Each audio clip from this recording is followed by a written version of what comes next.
Welcome to the SOBRadio show, where we have fun, interesting guests, and hot topics. Each week we offer insights into music, fashion, health, fitness, and humor. Do you have the perfect guest for us to interview? I want to know. Drop me a line on our Facebook page at SpunkyOldBroad1 or reach out to me on our website at SpunkyOldBroad.com. And now, back to the show. My guest today is Nancy Hopper. Nancy was CEO of her own company and a former radio host of the Nancy Hopper Show from Las Vegas. She's an author, speaker, success coach who has helped countless people transform their personal and professional lives through her keynotes, breakout sessions, and recently had her book published, which is named Who's Behind the Curtain for You?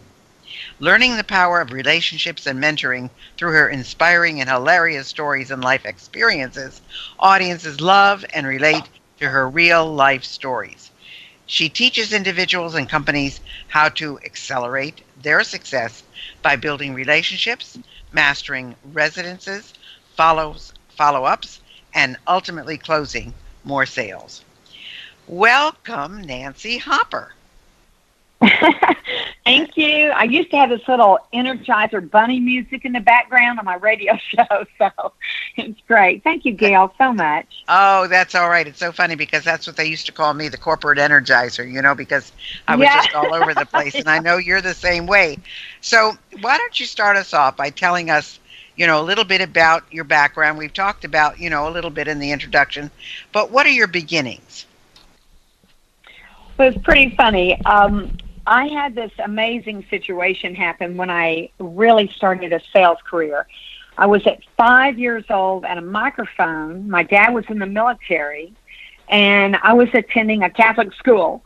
And so anyway, the nuns love productions, and so Mother's Day was around the corner. And they picked me to memorize this 26-verse poem called My Mother by Ann Taylor.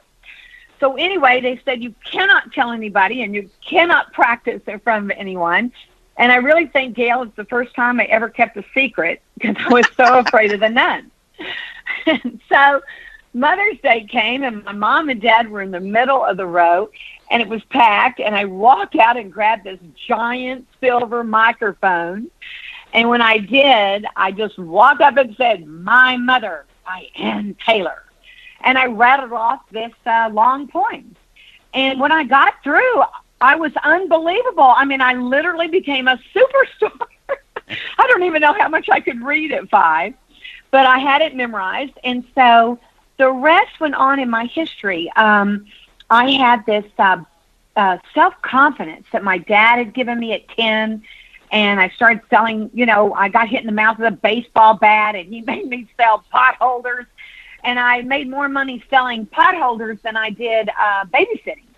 So I began to fall in love with sales. And so as my career went on and I was top in the nation in sales, at 42, I asked my mom, hey, do you have that black and white picture of me in the Philippines standing at the microphone, and I'm going to use it for a promotion in a convention?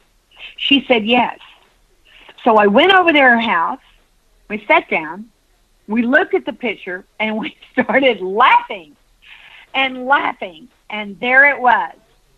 Sister Margarita's habit and the tip of her black shoes were behind the curtain, right behind me. I never memorized the poem. And she actually called the words out to me and made me be the unbelievable superstar.